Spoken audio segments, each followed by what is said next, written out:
orang yang berpaham Wahabi. Apa senang? Secara diam-diam hati kecil mereka mengkafirkan kita, menyesat-nyesatkan kita. Terang-terangan sajalah, saya Wahabi. Jangan bilang saya bukan Wahabi, saya Salafi. Sama saja, sarwa ketel, sarwa ketek.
Jamaah Majlis Ta'lim Nur Muallimin rahimakumullah, beberapa hari yang lalu ada yang bertanya, Pak Haji, apakah aliran Wahabi itu sesat? Kita sebagai umat muslim jangan mudah-mudah menyesatkan orang yang tidak sepaham dengan kita. Selama mereka masih mengucapkan dua kalimat syahadat, mereka berarti orang yang seiman dengan kita. Namun demikian, apa salahnya kalau pada malam hari ini kita coba mencari tahu, Pak Ete, apa itu yang disebut dengan kelompok aliran Wahabi. Meskipun mereka keberatan jika disebut dengan Wahabi, maunya disebut Salafi. Apakah kita juga bukan mengikuti ajaran Salafi? Ya sama sajalah. Nah, kita akan cari tahu mengapa keberatan disebut dengan Wahabi dan lebih suka disebut dengan Salafi. Alasannya apa? Nanti. Jamaah sekalian rahimakumullah, barangkali sejauh ini kita hanya paham kalau bicara soal madhab, kita hanya paham 4. Kalau tidak madhab Hanafi, madhab Maliki. Kalau tidak madhab Maliki, madhab Syafi'i. Kalau tidak madhab Syafi'i, madhab Hambali. Tahunya sebatas itu. 4 madhab yang saya sebutkan tadi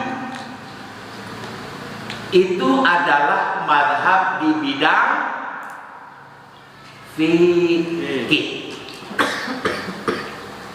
Kalau ditanya di bidang akidah, di bidang tauhid, madhab kita ini apa? Nah, barangkali ini yang perlu diketahui oleh masyarakat awam. Pak Dodi, madhab Pak Dodi dalam bidang akidah tauhid apa, Pak Dodi? Gak tahu.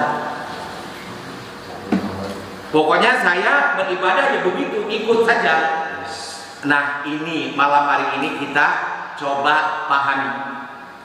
Kalau kita ditanya madhabmu di bidang fikih apa? Oh, saya ikut mazhab Syafi'i. Berarti mazhab kita di bidang akidah itu mazhab Asy'ariyah, dengan nama lain Asy'ariyah. Oh begitu Ustaz, baru tahu saya. Ketika Rasulullah masih hidup, tidak ada persoalan, karena sumbernya masih hidup, masih ada, bisa ditanya. Persoalan akidah di dalam Islam mulai muncul ketika Rasulullah wafat. Kapan itu? Ada yang ingat Rasulullah wafat tahun ke-11 Hijriah. Jadi 11 tahun setelah Rasulullah hijrah ke Madinah, beliau wafat. Sepeninggal Rasulullah ini mulai muncul persoalan-persoalan. Persoalan pertama yang muncul, siapa yang berhak menggantikan kepemimpinan Rasulullah mengatur negara. Mulai saat itu Abu Bakar, jangan saya, lebih baik Sayyidina Umar. Umar, tidak, saya belum pantas, lebih baik Sayyidina Ali. Jangan, saya lebih muda, lebih baik Sayyidina Utsman. Mereka saling menolak, tidak seperti di zaman now, berebut, bukannya menolak. Akhirnya voting, ya, apa secara modern itu voting, ambil suara. Jatuhlah kepemimpinan itu kepada Sayyidina Abu Bakar. Dengan terpilihnya Sayyidina Abu Bakar As-Siddiq, bukan berarti semua umat Islam saat itu setuju.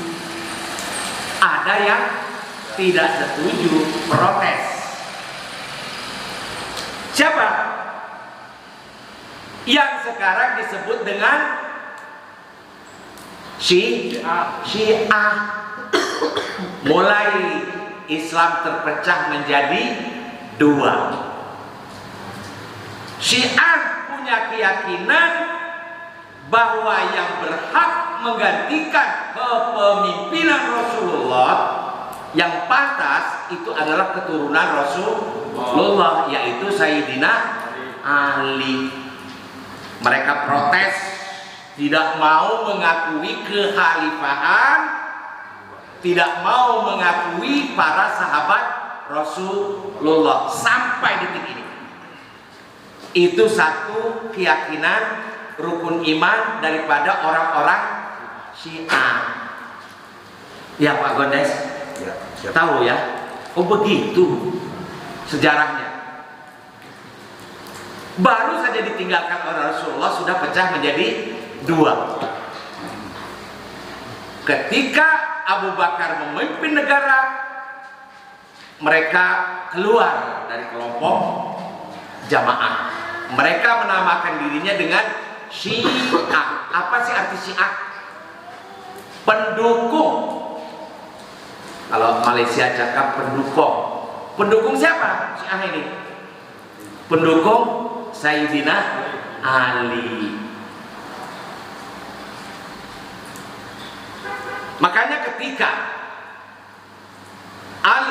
Sayyidina Ali menjabat menggantikan Utsman, ya, Sayyidina Ali menggantikan Utsman, Syiah sangat membela Ali. Sampai-sampai Ali hijrah ke negeri Syam. Sampai di sini bisa dipahami, bisa ikuti saya. Do you follow me? Ya. Jadi Awal mulanya umat Islam terpecah menjadi dua. Yang satu menamakan dirinya Syiah, yang satunya lagi disebut Sunni. Aliran Sunni pecah tuh, mulai dari umat Islam. Dengan berjalannya waktu, ya, paham Sunni bergejolak juga. Mereka berselisih paham di bidang akidah. Seberapa pentingnya si akidah dalam Islam? Justru yang paling penting bukan fikih sebenarnya, akidah, tauhid. Masuklah unsur-unsur kecerdasan dari Barat, terutama dari Aristoteles, dari paham-paham Yunani. Manusia mulai berpikir, umat Islam mulai berpikir, Tuhan kita itu seperti apa? Pernah kita berpikir demikian? Mungkin kita tidak pernah, kecuali mereka-mereka yang mu'alaf. Sebelum mereka masuk Islam, mereka sudah bentuk Tuhannya umat Islam itu seperti apa sih? Kalau kita kan memang sejak lahir sudah asyhadu an la ilaha illallah wa asyhadu anna muhammadar rasulullah titik. Qul huwallahu ahad, Allahus somad, dan seterusnya. Tidak pernah kita mempersoalkan itu, apalagi bagi yang tidak pernah mempelajari yang disebut dengan ilmu kalam atau ilmu tauhid. Ketika mereka membahas personifikasi, apa personifikasi ini? Wujud Tuhan itu kayak apa gitu loh. Ya, kita yakin penduduk dunia saat ini ada berapa miliar? Sekitar 7,5 miliar. Umat Islamnya berapa? 1,8 miliar terakhir ini. Umat Islam di dunia sejumlah 1,8 miliar ini 85% itu Sunni, 15%-nya Syiah. Hitung sendiri berapa banyak Syiah di Indonesia. Paling banyak mayoritas Syiah itu ada di Iran dan negara sekitarnya. Ini sejarahnya. Oh begitu Ustaz.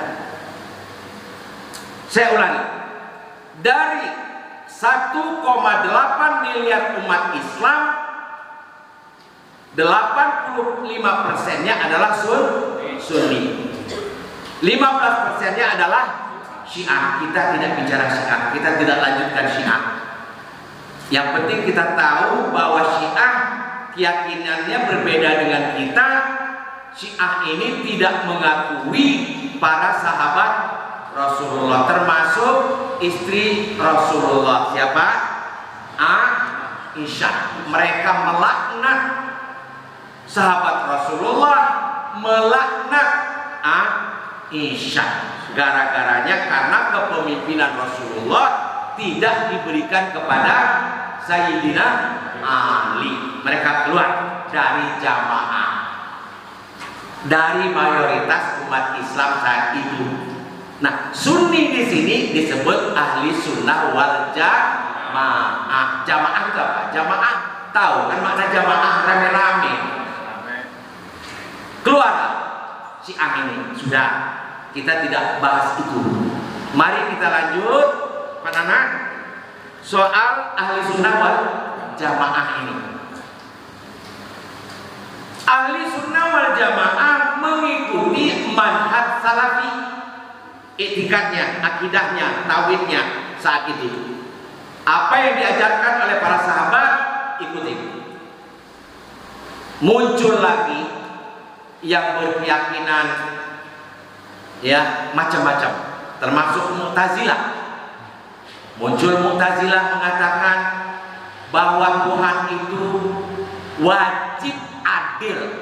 Loh, maksudnya gimana? Menurut Mu'tazilah, kalau orang sudah berbuat baik, ibadah, maka wajib bagi Allah memasukkan hamba tersebut ke dalam surga. Logika mengatakan begitu, kata Mu'tazilah. Loh, Allah punya kewajiban. Wah, gawat ini. Akhirnya protes di umat Islam saat itu. Kok ajaran Islam jadi dibawa-bawa ke sana, dilogika-logikakan? Ini yang dimaksud logika. Allah wajib memasukkan seseorang yang tidak berdosa ke dalam surga. Ini bahaya ini. Allah punya kewajiban. Ini salah. Persoalan Allah mau memasukkan hambanya ke dalam surga, mau memasukkan ke dalam neraka, itu kehendak Allah, tidak boleh diwajib-wajibkan. Bentuklah ini mazhab lain yang dikomandani oleh Abul Hasan Al-Asy'ari dan Maturidiyah. Kesimpulannya, mereka yang bermadhab Hanafi, umat Islam di dunia nih sekarang ini, semua mereka yang bermadhab Hanafi, madhab akidahnya itu Maturidiyah. Mereka yang bermadhab Maliki dan Syafi'i bermadhabkan Asy'ariyah atau Asy'ariyah. Saya tidak mau sebut-sebut Ibnu Hambali, nggak tahu. Saya nggak tahu. Saya hanya tahu tiga itu. Maaf. Setahu saya, mereka, saya ulangi, yang bermadhab Hanafi, madhab akidahnya Maturidiyah. Syafi'i, Maliki, madhab akidahnya Asy'ariyah. Maturidiyah dan Asy'ariyah tidak jauh beda. Ya, 11-12, tidak punya persoalan, mereka dua hidup damai dalam segi akidah. Dibuatlah satu rumusan oleh Abul Hasan Al-Asy'ari ini yang disebut Imam Asy'ari, atau pengikutnya disebut Asy'ariyah atau Asy'ariyah. Berapa jumlah umat Islam di dunia ini yang mengikuti akidah tauhid Asy'ariyah ini atau Asy'ariyah? 95%. Yang bukan ahli sunnah wal jamaah atau yang tidak mengikuti Asy'ariyah ini cuma 5%. Hitung sendiri. Dari 1,6 miliar yang Asy'ariyah yang sampai dengan saat ini masih bergelar Ahlussunnah wal Jamaah itu 95%. Yang 5%-nya non Asy'ariyah, non Asy'ariyah. Siapa itu, Ustaz? Bisa saja Wahabi. Loh, kok berani-beraninya Ustaz mengatakan Wahabi? Saya berani. Lihat di YouTube. Alasan saya apa? Wahabilah yang saat ini menyesatkan akidah Asy'ariyah. Jelas di YouTube. Itu yang jidatnya hitam itu siapa itu? Yang jidatnya hitam itu, yang berpikir cuma pakai jidat, bukan pakai otak. Nggak tahu saya, nggak kenal. Abdul Qadir Jawas. Iya, dia yang mengkritik bahwa akidah Asy'ariyah ini adalah akidah sesat. Subhanallah, akidah yang sudah 1000, bayangkan. Asy'ari merangkum, mengarang kitab, merangkum sifat 20 yang kita hafal sekarang ini. Wujud, qidam, baqa, mukhalafah,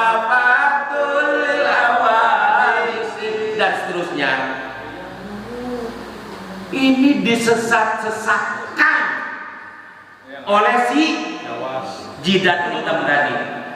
Nggak ada Pak Haji. Senang apa senang kita dibuatnya? Kurang ajar. Akidah yang sudah sekian ribu tahun didirikan oleh Asy'ari pada abad atau kurun keempat Hijriyah, sekarang abad ke-15 Hijriyah, 1100 tahun itu akidah. Berapa miliar, berapa ulama yang menjalankan akidah ini, termasuk kita ini. Akidah kita akidah apa? Asy'ari. Sesat Anda, masuk neraka Anda. Senang apa senang kalau dibilang demikian? Kan tidak etis itu bicara begitu. Si jidat hitam itu, saya nggak kenal namanya siapa itu. Saya tahunya jidat hitam itu ya. Kan tidak etis, gampang amat menyesatkan orang gitu. Ini ulama, berapa banyak ulama yang sudah dia sesatkan, termasuk Imam Abu Hanifah dia sesatkan, masuk neraka. Imam Malik, Imam Syafi'i, Abu Hasan Asy'ari, Imam Ghazali. Imam Ghazali biang daripada kesesatan umat Islam, karena Imam Ghazali Sufi, dia yang mengajarkan tasawuf, mengarang kitab Ihya Ulumuddin. Dan dengkotnya aliran sesat di muka bumi ini adalah Imam Ghazali, karena Imam Ghazali mengajarkan tasawuf ini menurut Wahabi. Ustaz jangan fitnah, saya tidak fitnah, silahkan juga itu. Mereka menyesatkan Imam Ghazali. Siapa yang tidak sakit hati? Apa senang kita bisa hidup berdampingan dengan Wahabi? Kalau mereka menyesatkan kita, kita tidak pernah menyesatkan mereka. Tapi mereka beraninya di YouTube jelas itu. Ya, apa katanya? Bukti penyelewengan akidah Asy'ariyah. 1, 2, 3, 4. Subhanallah. Para ulama yang saya sebutkan tadi, Imam Abu Hanifah, Imam Malik, Imam Syafi'i, Ghazali, Imam Nawawi, Imam Suyuti, semua itu pengikut madhab Asy'ariyah, madhab Asy'ariyah. Yang lebih gampangnya disebut Asy'ariyah kali ya. Jadi kalau ditanya jamaah sekalian rahimakumullah, madhab kita di bidang fikih siapa? Imam Syafi'i. Madhab kita di bidang akidah siapa? Asy'ariyah. Ya. Madhab kita di bidang tasawuf siapa? Imam Junaidi. Ya. Berani-beraninya mengatakan, mengkafir-kafirkan ahli tasawuf. Mereka tidak belajar itu. Fardu ain ilmu dalam Islam itu apa? 1. Tauhid. 2. Fikih. 3. Tasawuf. Fardu ain itu harus tahu kita. Kok mereka sesatkan itu? Lanjut ya. Nah, itulah pertanyaan saya. Apakah senang? Apakah nyaman jika kita hidup berdampingan dengan orang yang berpaham Wahabi? Apa senang?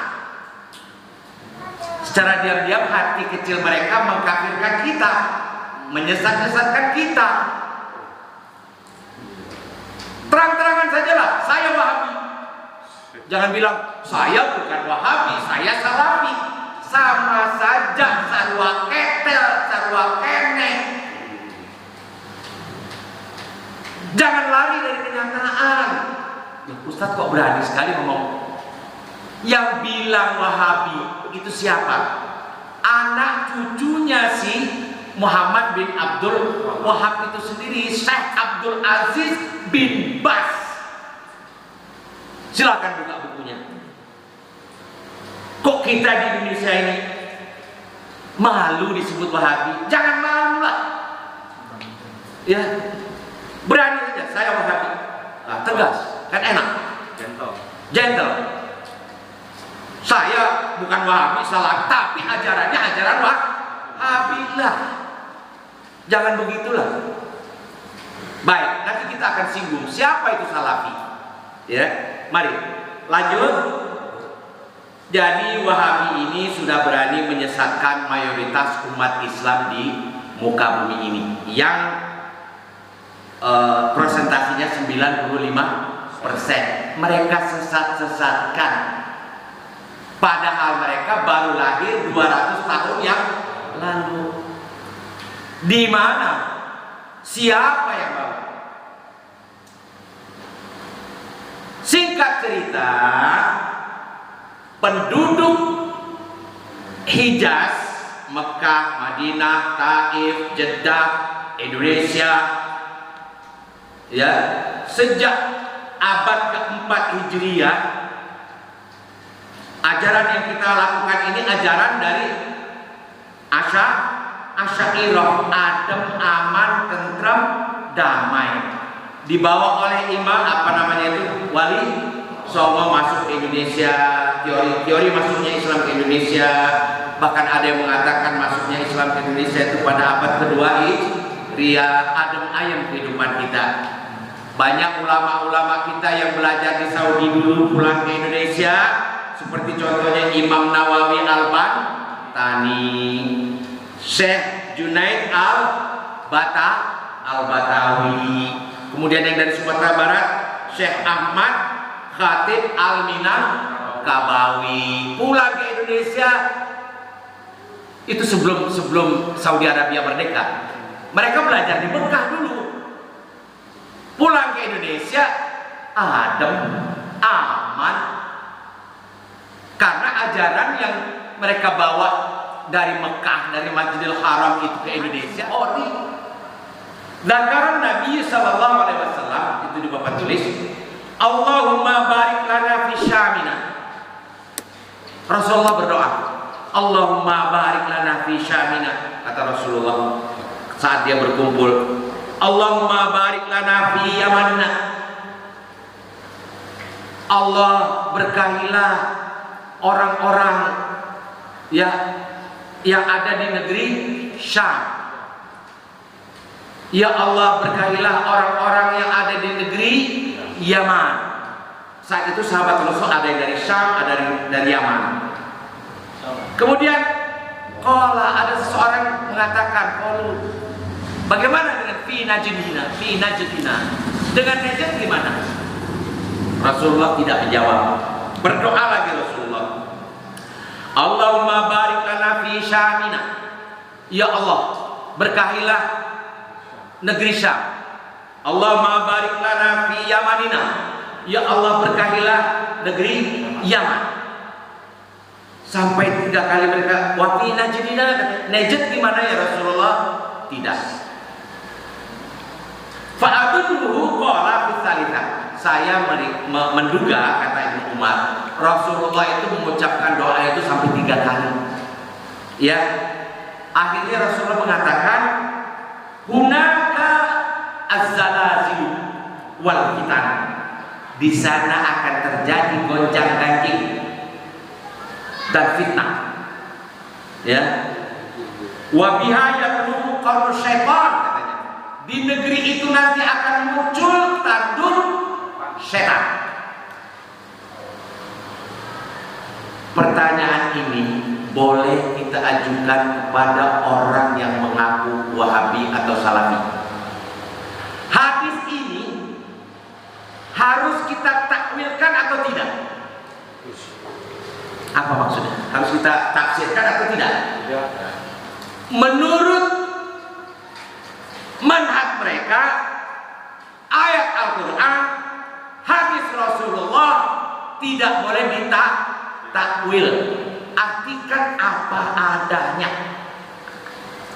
Begitu.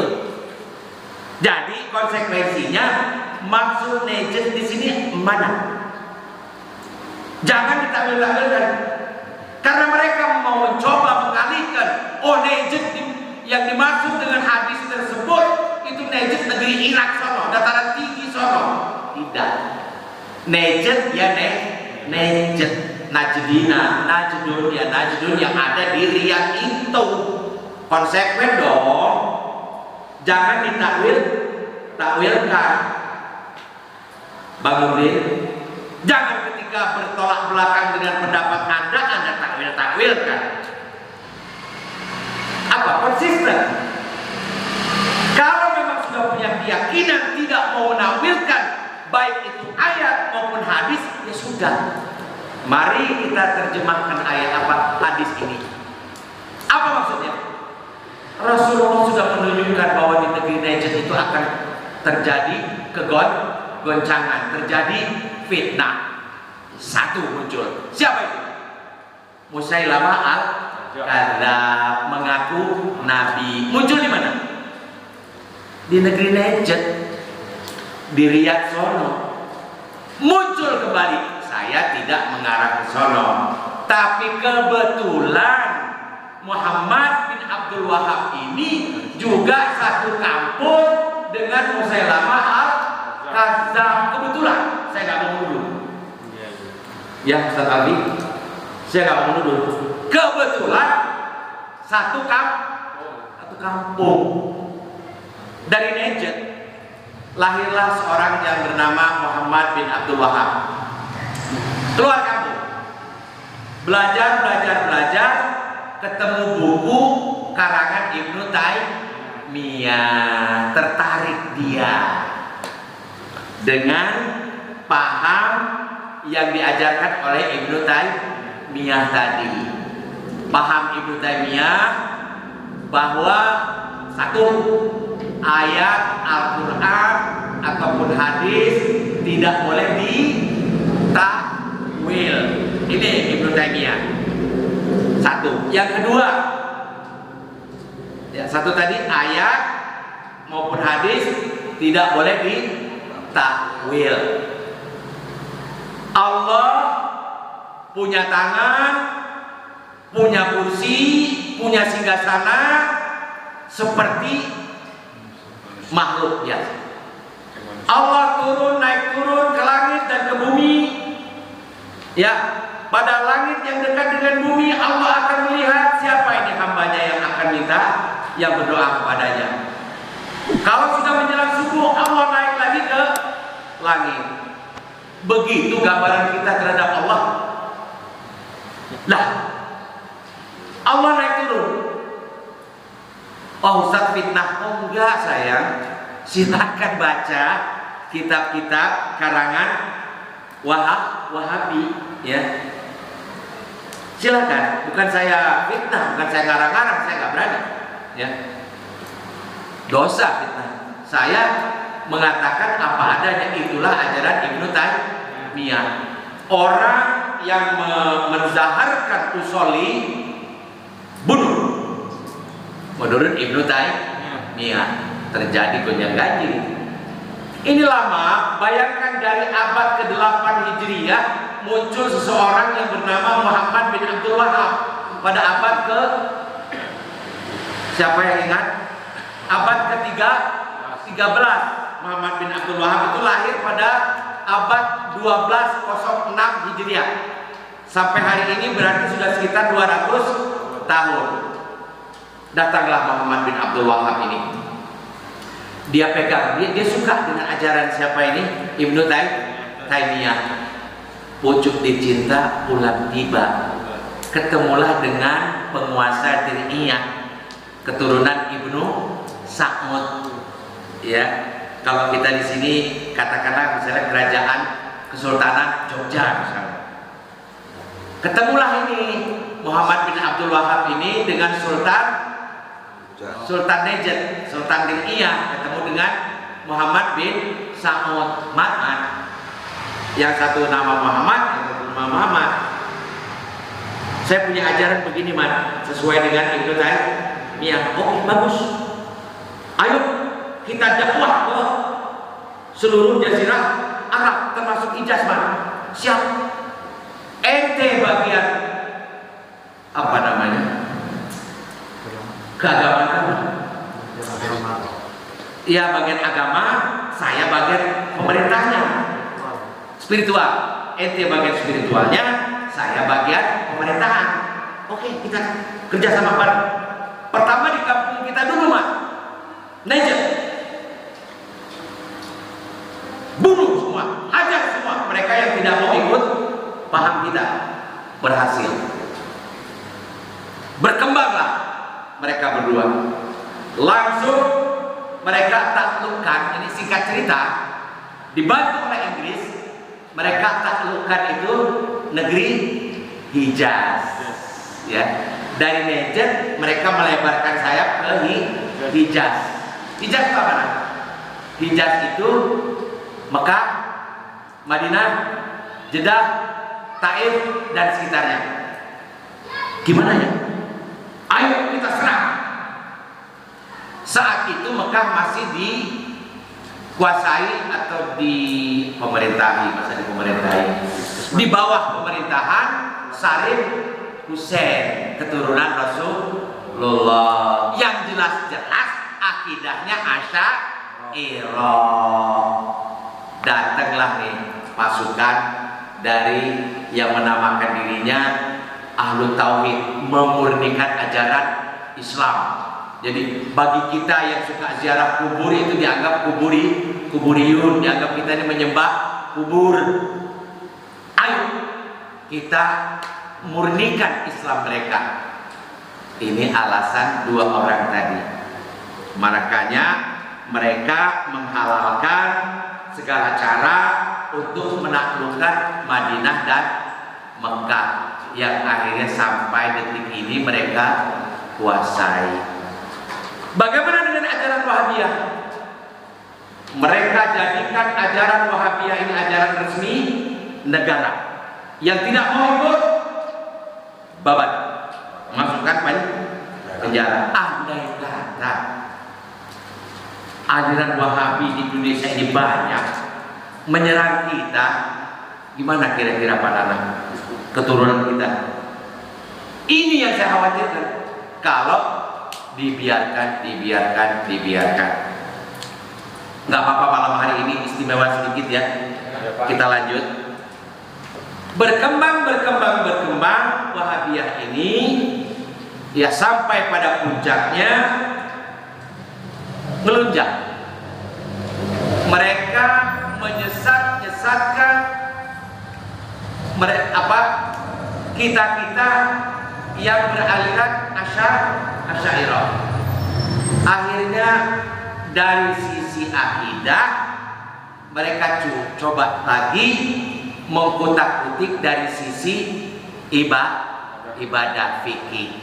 Muncul bid'ah. Jadi di muka bumi ini yang masuk surga itu hanya aliran Salafi, aliran Wahabi, yang lainnya dolalah masuk neraka. Pak Eko masuk neraka. Masya Allah. Berapa miliar umat Islam, berapa ratus ulama yang berpahamkan Asy'ariyah masuk neraka karena mereka bid'ah syirkiyah. Mereka cuma percaya satu bid'ah dolalah. Ingat itu anak-anak. Mereka tidak punya keyakinan bahwa bid'ah itu dua. Bayangkan Imam Syafi'i pada abad ke-2 Hijriyah sudah mengatakan al-bid'atu bid'atani mahmudah wa madmumah. Bid'ah terpuji dan bid'ah sesat. Baiklah, bid'ah sesat masuk neraka, tapi ada juga bid'ah yang terpuji. Lucu apa lucu? Tiba-tiba pada abad ke-13, 200 tahun yang lalu, Ahmad bin Abdul Wahab mengajarkan kepada pengikutnya bahwa semua bid'ah itu masuk neraka. Bid'ah cuma satu, bid'ah itu dolalah, titik. Subhanallah, kaku sekali. Bid'ah syirkiyah wajib dibunuh, syirik. Lah, habis umat Islam di dunia ini kalau dibunuh semua. Tapi nyatanya mereka berhasil. Ustaz, Wahabi itu pusatnya di mana sih? Saudi Arabia sampai sedetik ini. Madinah Mekah gimana Ustaz? Ya Wahabiyah lah. Wahabi. Paham Asy'ari udah pucat kacir, tunggang langgang, lari entah kemana menyelamatkan diri. Kita mau biarkan Wahabi hidup di lingkungan kita, yang bisa jadi mereka akan bunuh kita juga. Seperti pikir sendiri. Mari kita beri pemahaman kepada anak keturunan kita. Asy'ariyah ini sudah ribuan tahun, saudara, hidup rukun dan damai, tidak ada masalah. Kenapa muncul lahir Muhammad bin Abdul Wahab bawa-bawa masalah 200 tahun yang lalu? Sekarang mereka sudah berani menyesat-nyesatkan akidah kita. Na'udzubillah. Jadi paham jamaah sekalian rahimakumullah, kalau ditanya madhab kita di bidang fikih, madhab Syafi'i. Di bidang akidah, madhab kita madhab Asy'ariyah atau Asy'ariyah. Di bidang tasawuf, madhab kita madhab Imam Junaidi.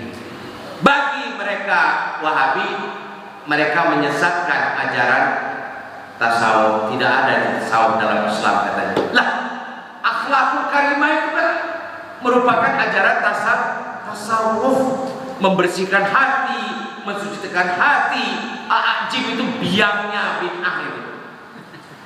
Karena sedikit-sedikit dia bicara soal akhlak, kelakuan, apa tingkah laku hati kita yang bersih. Menurut mereka itu tidak ada dalam Islam. Tasawuf itu adalah ajaran dari Yunani katanya. Silakan, saya tidak mau fitnah ya. Silakan baca referensi kitab-kitab yang dikarang oleh Wahabi, khususnya di Saudi Arabia. Itu sudah mulai berkembang di Indonesia. Gerakan mereka di seluruh dunia ini masih sedikit sih, yang banyak malah di Indonesia. Ya, kenapa? Kalau di Malaysia, silakan tanya yang punya saudara di Malaysia, Wahabi tidak boleh. Saklek mereka. Mereka akan hidup tumbuh subur di bumi Indonesia. Itulah hebatnya Indonesia. Di Malaysia tidak dikasih waktu, tidak dikasih ruang. Mereka mau berani berdengar, saya Salafi, saya Wahabi, takut. Kalau di Malaysia, ketat Malaysia. Nah, di kita coba lihat, maaf, ribu maaf. TV Roja, Yufi TV, apa itu? TV Insan, Sunnah TV, Ahsan TV, TV Wesal, Trans 7 sudah mulai khazanah. Tolong ini kasih tahu ahli keluarga kita di grup WA kita. Jangan sekali-sekali terpengaruh dengan TV-TV yang saya sebutkan tadi, terutama TV Ar-Roja, TV Yufi. Bahaya ini. Mereka sendiri membid'ahkan, tapi mereka pakai. Aneh, bin ajaib. Ada bid'ah. Hei saudara, Al-Quran yang Anda pakai ini bid'ah tidak? Ini bid'ah bukan? Ini bid'ah, Al-Quran ini bid'ah. Kenapa? Di zaman Rasulullah, Al-Quran seperti ini belum ada, saudara. Al-Quran itu masih ditulis di pelepah kurma, tulis di tulang-tulang onta, tulis di kulit-kulit kambing, masih tercecer di rumah si Fulan, di rumah si A, di rumah si B. Datanglah Sayyidina Umar, ya Khalifata Rasulillah. Ada apa sahabatku? Ini saya merasa gusar, tidak tenang. Sayyidina Umar ini salah satu dari 10 sahabat yang ilmunya banyak. Ya, ini diakui sendiri oleh Rasulullah. Ya, Sayyidina Umar ini terkenal cerdas. Menghadaplah beliau ini kepada Abu Bakar, ya Khalifata Rasulillah.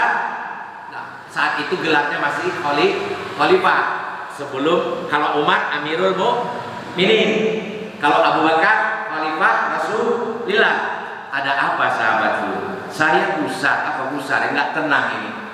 Banyak para penghafal Al-Quran yang gugur di medan perang. Memang di zaman Khalifah Abu Bakar banyak peperangan ini yang menyerang Islam. Karena baru meninggalnya Rasulullah, wafatnya Rasulullah, ini kesempatan bagi orang-orang kufat untuk menyerang Islam. Banyak para kufat, hafid Al-Quran ini yang berguguran. Sayyidina Umar khawatir kalau mereka ini habis Al-Quran itu di mana lagi pegangannya? Bagaimana kalau kita kumpulkan, wahai Khalifah Rasulillah? Aduh Umar, itu kan tidak pernah dilakukan oleh Rasulullah. Kasih saya waktu berpikir. Maka terbukalah dada Abu Bakar dan mengiyakan. Oh iya Umar, silakan. Tapi ini bid'ah. Bid'ah apa bid'ah? Apa sih bid'ah itu? Bid'ah sesuatu dalam agama yang tidak pernah dilakukan oleh Rasulullah. Rasulullah pernah mengumpulkan Al-Quran tidak? Berarti Al-Quran ini adalah bid'ah. Jadi kalau Anda bersikukuh mengatakan bid'ah itu dalalah semua, lah ini bid'ah apa ini? Membuat Al-Quran seperti ini. Berarti benarlah Imam Syafi'i bahwa bid'ah itu ada dua. Ada bid'ah hasanah, ada juga bid'ah jamaah. Yakin apa yakin? Yakin. Yakin ya?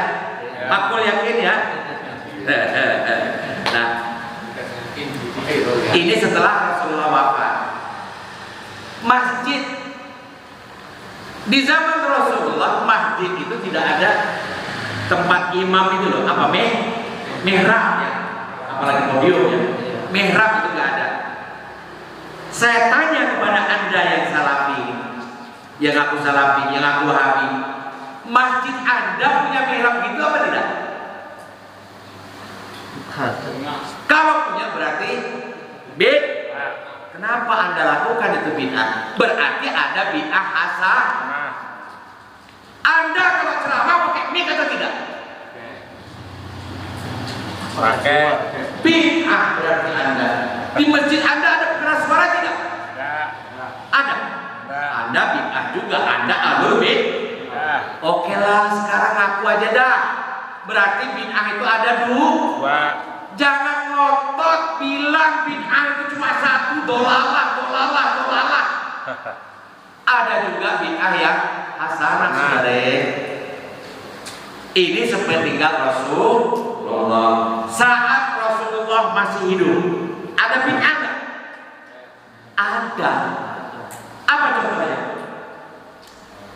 Nabi sholat, ketika sholat jamaah makmum di belakang, Sami Allahu liman hamidah. Terus dia dengar yang belakang ada yang nyaut, Rabbana walakal hamd. Kita begitu kan? Ya. Ini satu orang nambahin, hamdan katsiran thayyiban mubarakan fi. Kata dia, berani nih ibu jamaah. Selesai sholat Rasulullah tanya, udah ketakutan semua jamaah. Saya tadi dengar waktu sholat setelah rukuk kok ada yang mengucapkan hamdan katsiran thayyiban mubarakan fi. Siapa? Takut. Ya. Akhirnya beranikan diri. Saya ya Rasulullah. Aduh, siap nih dimarahin deh. Bagus. Saya melihat 30 malaikat berlomba-lomba mencatat kebaikanmu karena mengucapkan kalimat hamdan katsiran thayyiban mubarakan fi. Bid'ah apa bid'ah? Bid'ah karena Rasulullah tidak mengajarkan. Satu. Berikutnya, ketika Rasulullah melakukan Isra Mi'raj, kita percaya dengan perilaku Rasulullah Isra Mi'raj. Sebagai muslim harus Rasulullah melihat di surga.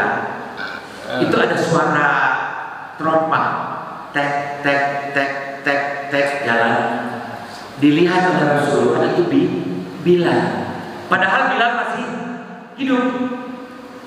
Begitu Rasulullah turun dari Isra Mi'raj, dia ketemu Bilal. Bilal, sini. Siap. Dan maaf ya, saya bercanda. Apa yang kamu lakukan selama ini?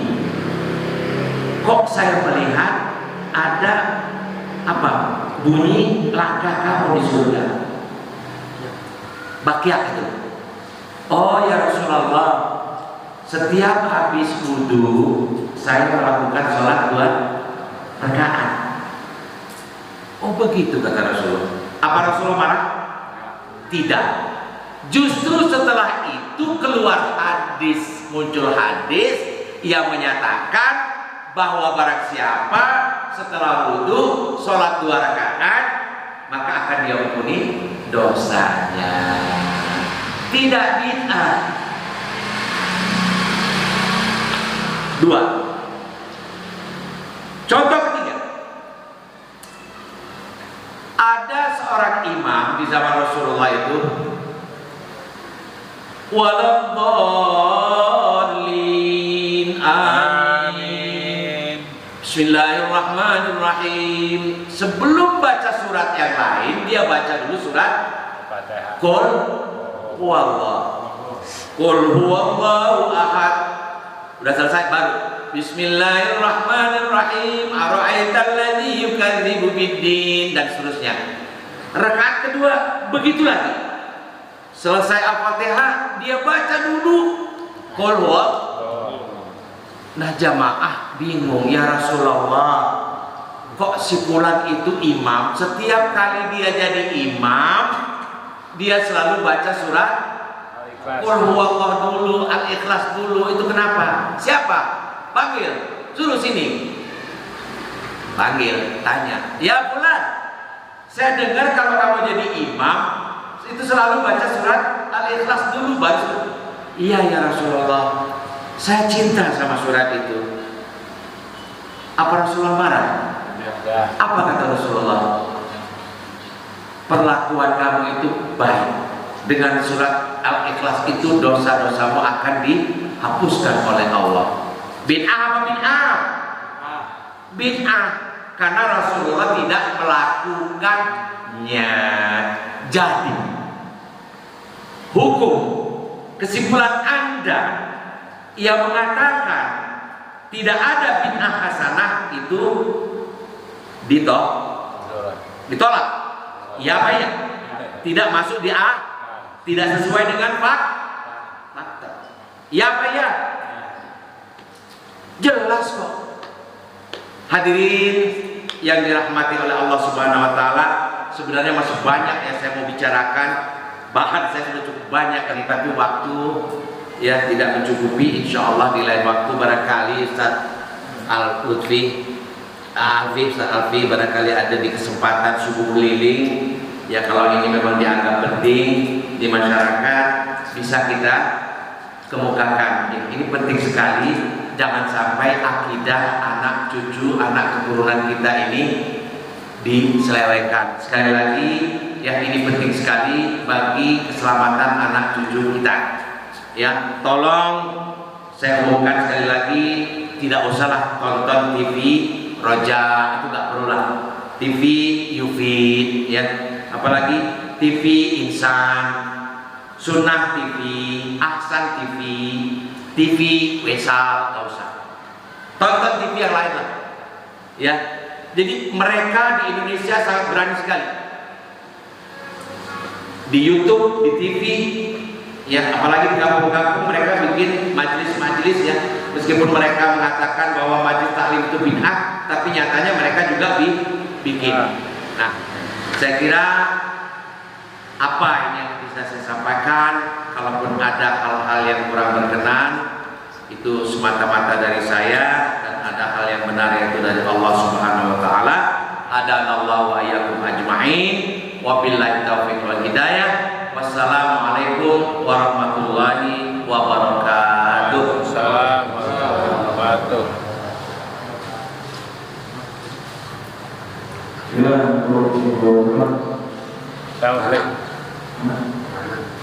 Nana.